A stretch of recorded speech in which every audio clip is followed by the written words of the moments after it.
도널드 트럼프 미국 대통령이 미국 중앙은행격인 연방준비제도의 수장 교체를 사실상 예고했습니다. 2, 3주 내에 결정하겠다고 밝혔는데요. 이미 후보자 면접에 들어간 것으로 전해졌습니다. 도널드 트럼프 미국 대통령은 2, 3주 내에 연방준비제도 연준의 의장을 결정하겠다고 밝혔습니다. 트럼프 대통령은 백악관에서 기자들과 만나 연준의 의장을 뽑기 위해 4개의 미팅을 했다며 이같이 말했습니다. 트럼프 대통령은 면담한 인사가 누구인지는 구체적으로 밝히지 않았습니다. 월스트리트 저널은 트럼프 대통령이 스티븐 머누신 재무장관과 함께 케빈 워시 전 이사를 만나 차기 연준 의장 지명을 논의했다고 보도했습니다. 조지 W. 부시 대통령이 지명한 워시 전 연준 이사는 2008년 금융위기 때 벤 버냉키 당시 의장에게 핵심적인 조언을 한 것으로 알려졌습니다. 일부 언론은 트럼프 대통령이 유력한 다른 의장 후보로 제롬 파월 연준 이사도 만났다고 전했습니다. 뉴욕타임스는 이 밖에 게리 콘 백악관 국가경제위원회 위원장, 존 테일러 스탠퍼드대 교수도 후보 명단에 올랐다고 보도했습니다. 트럼프 대통령은 내년 2월 임기가 끝나는 제닛 옐런 연준 의장의 연임 여부를 놓고 고민해왔습니다. 대선 후보 시절 옐런 의장의 교체를 시사했지만 취임 초인 지난 2월에는 잘하고 있다며 관계 개선 기미를 보였습니다. 하지만 옐런 의장은 트럼프 정부의 금융 규제 완화 움직임에 금융위기를 잊어서는 안 된다며 사실상 반대 입장을 밝혀 연임 가능성이 낮아졌다는 관측이 나왔습니다.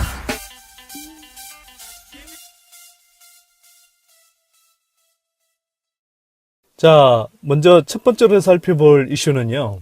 도널드 트럼프 미국 대통령이 2, 3주 안에 다음 차기 연방준비제도 이사의 의장을 결정하겠다고 밝혔다는 소식입니다. 연준 의장, 매우 중요한 자리입니다. 어떤 경우에는 미국 경제의 실질적인 대통령 또는 세계 경제의 대통령이라고 불리기까지도 하는 굉장히 중요한 자리인 것 같아요. 사실은 이제 미국 연방정부의 중앙은행격인 연준, 이 연준에서 금리 정책을 결정하는 대표적인 사람이 되는 거죠. 특히 잘 아시다시피 향후에 미국 금리 인상 방향이 어떻게 결정되느냐에 따라서 세계 경제 또 한국 경제에도 상당한 영향을 미칠 수 있습니다.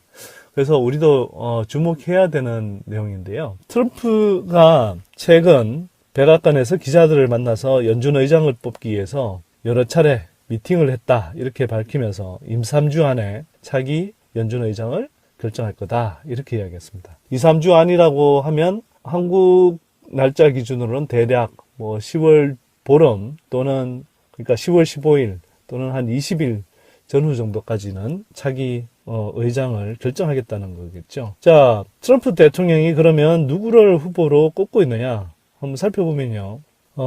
제롬 파월 연준 이사라는 분, 그 다음에 케빈 워시 전 연준 이사, 이런 사람들을 이제 미팅을 했다고 하고요. 또 제닛 옐런 현 연준 의장이나 게리 콘 백악관 국가경제위원장 등도 아울러서 후보군에 이제 포함하고 있는 상태인 것으로 알려져 있습니다. 어떤 사람이 의장이 되느냐에 따라서 미국 금리 인상의 속도와 또 폭이 조정될 가능성이 높은데요. 일단 최근에 트럼프가 면담했다는 두 사람을 먼저 좀 살펴보겠습니다. 트럼프가 최근에 이제 면담했다는 파월 이사는요, 연준 이사들 가운데서 유일하게 이제 공화당 소속 인물이고요. 이분은 2012년에 연준에 합류했습니다. 사모펀드 칼라이 그룹에서 일했는데요. 각 나라에 여러 가지 정책적 로비 등을 통해서 자산을 싸게 매입해서 비싸게 팔아먹는 대표적인 사모펀드 중에 하나가 바로 이제 칼라이 그룹이라고 할 수 있고요. 이게 이제 예전에 아버지 부시가 이 고문으로 일하기도 했던 그룹이기도 합니다. 자, 여튼 아버지 조지 부시 정부 시절 재무부 국내 재정 담당 차관을 지내기도 했고요. 근데 이 파월 이사는 옐런 의장의 연준 운영 방향에 대해서는 대체로 비슷하게 따라가는 인물입니다. 그래서 파월 이사가 된다 그러면 옐런 의장의 지금까지 정책 기조와 크게 다르지 않을 것이다. 정책의 연속성을 좀 이렇게 강화하는 방향으로 가게 될 것이다. 이런 이제 이 전망이 나오고 있는 거고요. 그 다음에 반면에 케빈 워시 전연준 이사입니다. 이 사람이 최근에 가능성이 가장 큰 유력 후보로 좀 꼽히고 있는데요. 이 사람은 화장품 대기업 에스티로드 아시죠? 이 창업주의 손녀와 결혼한 사람이고요.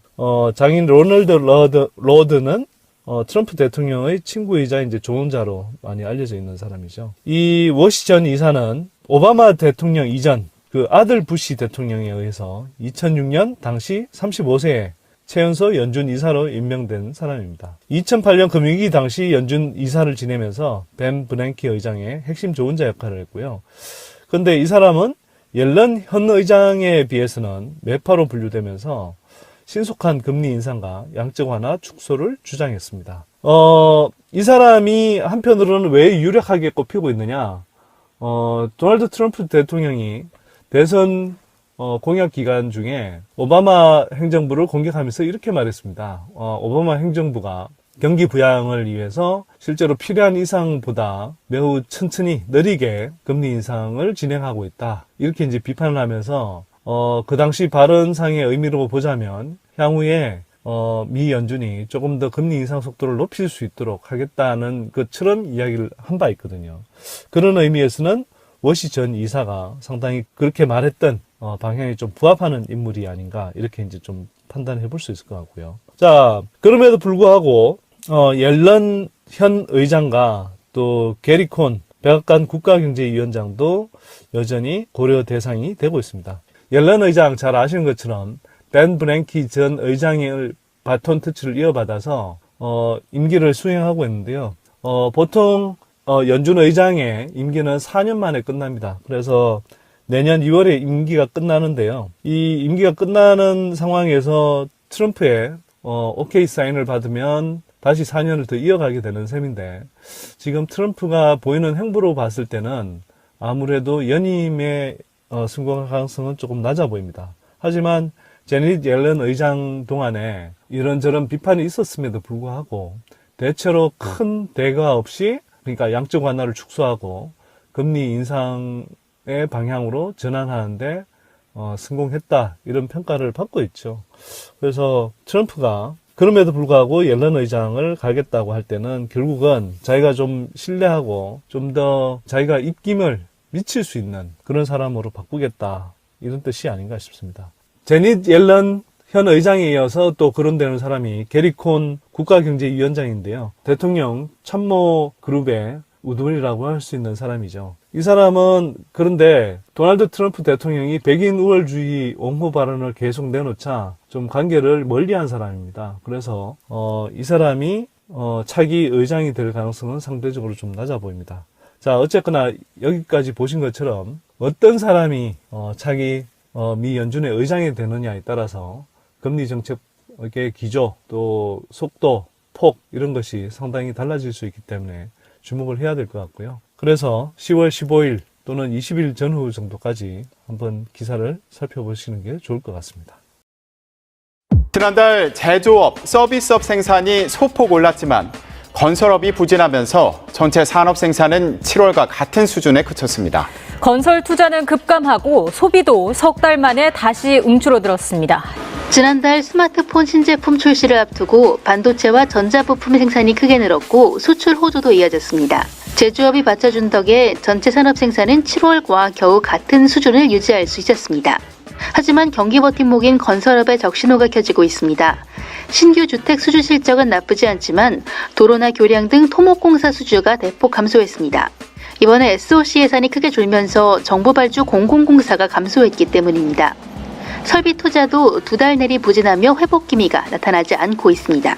최근 회복세를 보이던 소비도 다시 고꾸라졌습니다.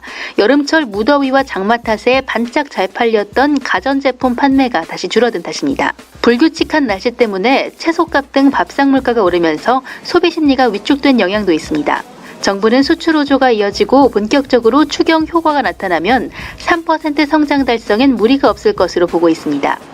남은 하반기 경기 반등 여부가 관건인데 사드 보복 여파 장기화와 북핵 변수, 한미 FTA 통상 현안 등 위험 요인도 여전히 쌓여 있어서 낙관할 수만은 없을 것으로 보입니다.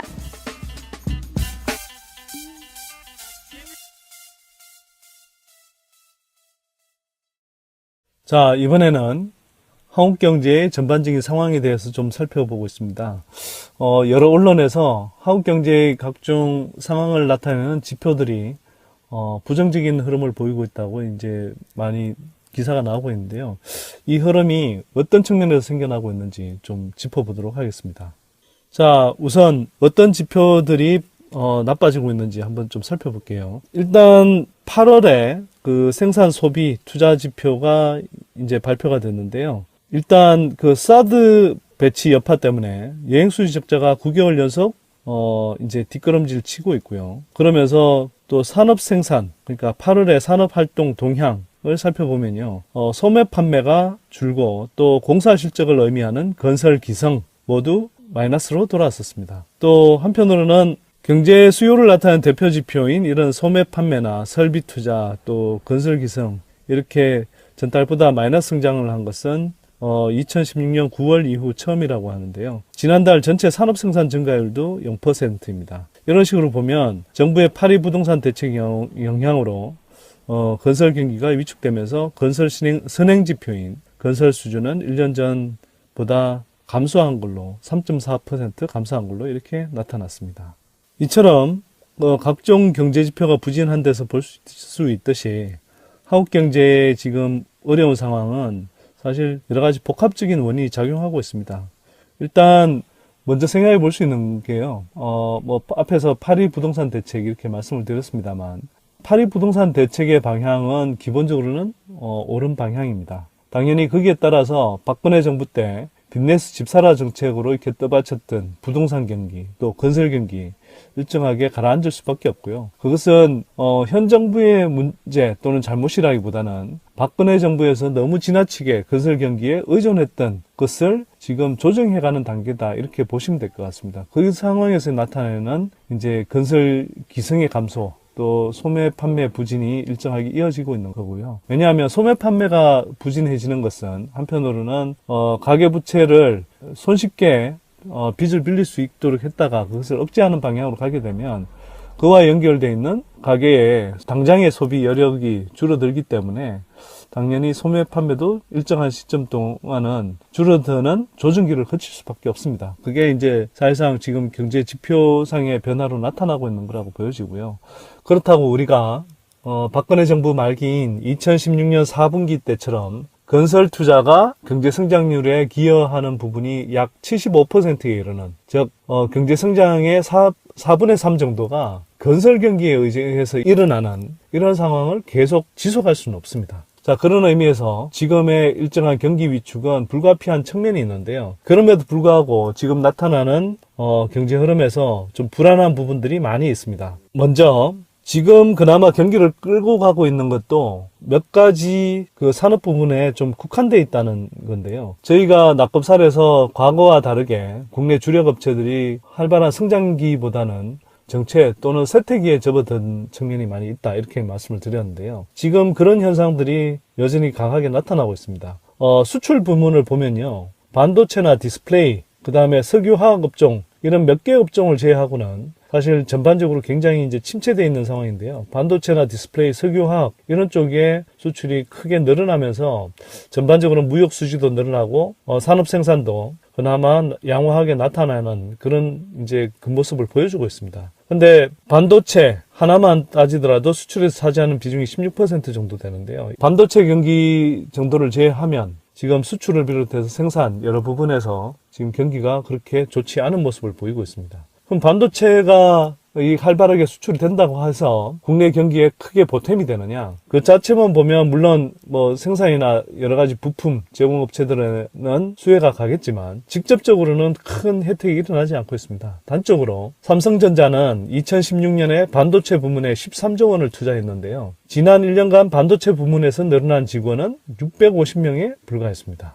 즉 200억 원을 투자했을 때 겨우 1명 고용하는 정도로 투자가 일어난 셈입니다. 투자가 엄청나게 일어난다 하더라도 과거처럼 활발하게 고용이 일어나지 않고요. 이 산업 생산의 전반적인 과정이 굉장히 고도로 자동화되어 있기 때문에 인력 채용이 크게 늘지 않고 있는 겁니다. SK 하이닉스도 거의 마찬가지입니다. 6조 원을 투자했는데요. 대졸 신입사원 채용은 250명에 그치는 정도입니다. 이처럼 이런 흐름에 따라서 취업자 수도 그렇게 활발하게 늘어나지 않고 있는 모습이고요. 그래서 가계 소득은 크게 증가하지 않는 가운데 그동안 가계 부채에 의존해서 성장해왔던 한국 경제가 상대적으로 단기적으로 위축되고 있는 모습인 겁니다. 자, 그러면 이제 한번 정리를 해보겠습니다. 결론적으로 현재 한국 경제는 세계 경제의 전반적인 회복 흐름에 힘입어서 일정하게 수출 부문을 중심으로 일정하게 개선되는 흐름을 보이고 있지만 사실 이는 반도체나 정유화학 등 일부 업종에 편중된 착시 현상에 가깝다고 할 수 있습니다. 자동차나 조선, 기계 등 주력 산업이 침체에 빠져 있고요.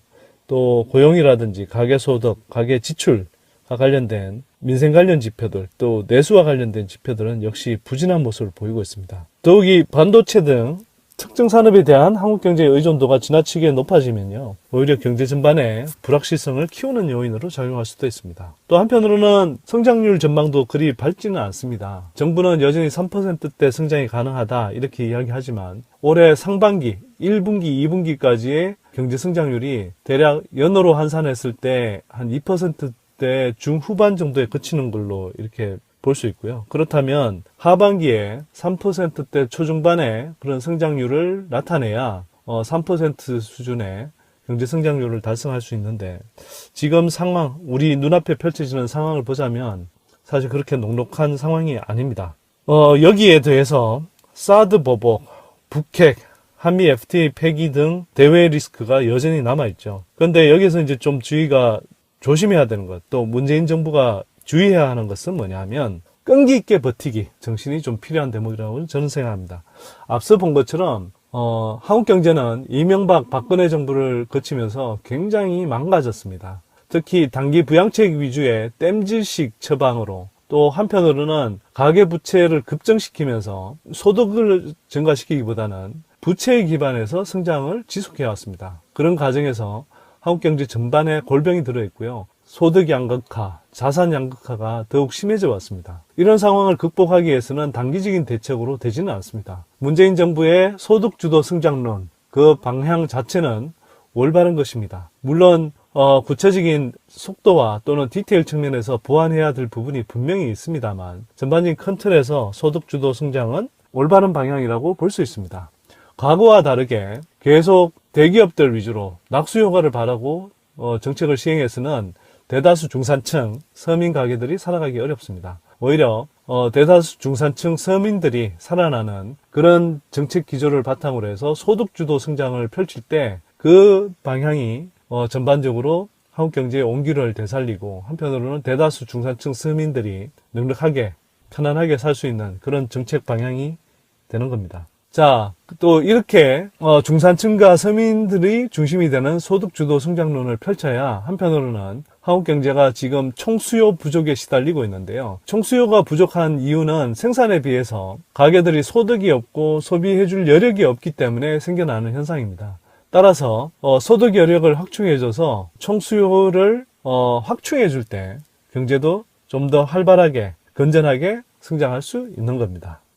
그런데 문제는 이런 소득주도 성장이 당장 효과가 나는 정책이 아니라는 겁니다. 그렇기 때문에 문재인 정부가 자칫 잘못하다가는 과거 정부처럼 성장률 수치에 연연해서 단기 부양책 위주의 그런 이제 흐름으로 다시 이제 빠져들 수도 있습니다. 물론 경기가 급락한다든지 경기가 워낙 어려워질 때 경기 부양책은 일정하게 필요합니다. 하지만 그것이 한국 경제의 건전한 성장, 중장기적인 성장에 보탬이 되지 않는 빚내스 집사라식의 그런 부양책이라든지 또 한편으로는 이미 충분히 포화 상태인 건설업계라든지 또는 이미 잘 나가고 있는 대기업들한테 돈을 퍼부어지는 식의 단기적인 그런 약발에 그치는 지원이라면 그것은 한국 경제의 소중한 자원을 낭비하는 결과를 맞을 수도 있습니다. 그래서 문재인 정부는 과거 정부처럼 성장률 수치에 연연해서 경기 부양이라는 유혹에 빠지지 않기를 바랍니다. 오히려 이럴 때일수록 지속 가능한 성장의 발판을 마련하기 위해서 또 민생에 필요한 규제 개혁을 하고 대기업들 뒤치다꺼리 해주는 그런 규제 개혁이 아니라 민생을 위해서 필요한 규제 개혁, 새로운 스타트업들, 중소기업들이 대기업들의 그런 어떤 독과점적인 행포를 극복하고 새로운 사업을 일으킬 수 있는 발판을 마련할 수 있는 그런 차원의 규제 개혁 이런 것들이 필요하고요. 또 차세대 성장 동력을 발굴해서 중장기적으로 성장할 수 있는 토대를 만들어가는 것이 중요합니다. 특히 하반기로 갈수록 보수 야당이나 기득권 언론들이 경기 부진을 이유로 부동산 정책 전환을 요구할 것으로 예상이 되고요. 또 지금 북핵 사태를 틈타서 국방 예산을 엄청 늘리자 이렇게 이야기할 것이고, 또 한편으로는 내년 예산 심의와 관련해서 자유한국당의 경우에 복지 포퓰리즘은 안 된다 이렇게 이야기하면서 각종 소득 주도 성장의 어떤 기초가 되는 각종 복지 예산들을 삭감할 것을 이제 추진할 텐데요. 이런 것들에 굴하지 않고 일관되게 부동산 정책을 운영하고 또 차분하게 국제 외교를 진행하면서 트럼프 행정부와 제정신 아닌 트럼프 행정부와도 당당하게 자신있게 우리의 방침을 밝혀나가는 것이 오히려 길게 보면 한국 경제를 위해서도 이 나라의 발전을 위해서도 좋다 이런 생각이 듭니다. 따라서 문재인 정부가 지금 가져야 될 기본 자세는 기득권 언론, 보수 야당에 굴하지 않고 처음에 설정한 정책 기조들을, 개혁적인 정책 기조들을 잘 수행해 나가는 것. 그러면서도 보완해야 될 부분들은 잘 이렇게 보완해가면서 오히려 개혁성을 지속해갈 때 국민들의 지지를 받을 수 있고, 또 한편으로는 그것이 당장은 좀 어렵더라도 눈물을 골짜기를 현명하게 건너갈 수 있는 방법이 될 수 있다 이렇게 생각하고요. 국민들도 이 방송을 듣는 시청자분들도 조금 더 인내심을 가졌으면 합니다. 정권 한번 바뀌었다고 금방 이 나라 경제가 좋아지지 않습니다. 물론 문재인 정부 부족한 부분이 있을 수 있겠지만 대체로 정책 방향에서 이전 정부들에 비해서 훨씬 좋은 정책 방향을 견지하고 있는 만큼 이 개혁 정책들이 일정하게 성과가 나타날 때까지 좀 더 기다려주면서 한편으로 부족한 부분에 대해서 조언하고 또 요구하는 그런 성숙한 국민들의 자세를 보이면 좋겠습니다. 자, 이제 낙곱살 경제 브리핑 쌍곱살 이제 마칠 시간인데요. 다시 한번 낙곱살 애청자분들과 가정에 행복한 일 가득하시기를 바라겠습니다. 그리고 남은 한가위 연휴도 편안하고 즐겁게 보내시기를 기원하겠습니다. 연임 가능성이 낮아졌다는 관측이 나왔습니다.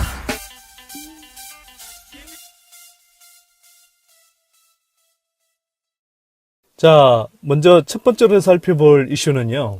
도널드 트럼프 미국 대통령이 2, 3주 안에 다음 차기 연방준비제도 이사의 의장을 결정하겠다고 밝혔다는 소식입니다. 연준 의장, 매우 중요한 자리입니다. 어떤 경우에는 미국 경제의 실질적인 대통령 또는 세계 경제의 대통령이라고 불리기까지도 하는 굉장히 중요한 자리인 것 같아요. 사실은 이제 미국 연방정부의 중앙은행격인 연준, 이 연준에서 금리 정책을 결정하는 대표적인 사람이 되는 거죠. 특히 잘 아시다시피 향후에 미국 금리 인상 방향이 어떻게 도널드 트럼프 미국 대통령이 미국 중앙은행격인 연방준비제도의 수장 교체를 사실상 예고했습니다. 2, 3주 내에 결정하겠다고 밝혔는데요. 이미 후보자 면접에 들어간 것으로 전해졌습니다. 도널드 트럼프 미국 대통령은 2, 3주 내에 연방준비제도 연준의 의장을 결정하겠다고 밝혔습니다.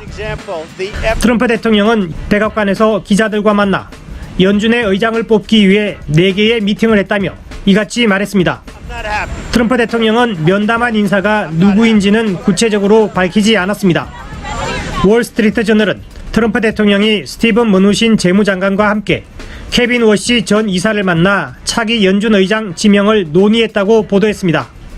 조지 W. 부시 대통령이 지명한 워시 전 이런 사람들을 이제 미팅을 했다고 하고요. 또 제닛 옐런 현 연준 의장이나 게리 콘 백악관 국가경제위원장 등도 아울러서 후보군에 이제 포함하고 있는 상태인 것으로 알려져 있습니다. 어떤 사람이 의장이 되느냐에 따라서 미국 금리 인상의 속도와 또 폭이 조정될 가능성이 높은데요. 일단 최근에 트럼프가 면담했다는 두 사람을 먼저 좀 살펴보겠습니다. 트럼프가 최근에 이제 면담했다는 파월 이사는요, 연준 이사들 가운데서 유일하게 이제 공화당 소속 인물이고요. 이분은 2012년에 연준에 합류했습니다. 사모펀드 칼라이 그룹에서 일했는데요. 각 나라의 여러 가지 정책적 연준 이사는 2008년 금융위기 때 벤 버냉키 당시 의장에게 핵심적인 조언을 한 것으로 알려졌습니다. 일부 언론은 트럼프 대통령이 유력한 다른 의장 후보로 제롬 파월 연준 이사도 만났다고 전했습니다. 뉴욕타임스는 이 밖에 게리 콘 백악관 국가경제위원회 위원장, 존 테일러 스탠퍼드대 교수도 후보 명단에 올랐다고 보도했습니다. 트럼프 대통령은 내년 2월 임기가 끝나는 제닛 옐런 연준 의장의 연임 여부를 놓고 고민해왔습니다.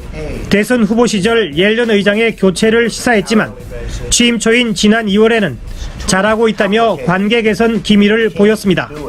하지만 옐런 의장은 트럼프 정부의 금융 규제 완화 움직임에 금융 위기를 잊어서는 안 된다며 사실상 반대 입장을 밝혀 어떻게 결정되느냐에 따라서 세계 경제 또 한국 경제에도 상당한 영향을 미칠 수 있습니다. 그래서 우리도 주목해야 되는 내용인데요. 트럼프가 최근 백악관에서 기자들을 만나서 연준 의장을 뽑기 위해서 여러 차례 미팅을 했다 이렇게 밝히면서 2-3주 안에 차기 연준 의장을 결정할 거다 이렇게 이야기했습니다. 2-3주 안이라고 하면 한국 날짜 기준으로는 대략 10월 보름 또는 그러니까 10월 15일 또는 한 20일 전후 정도까지는 차기 의장을 결정하겠다는 거겠죠. 자, 트럼프 대통령이 그러면 누구를 후보로 꼽고 있느냐 한번 살펴보면요. 제롬 파월 연준 이사라는 분, 그 다음에 케빈 워시 전 연준 이사, 이런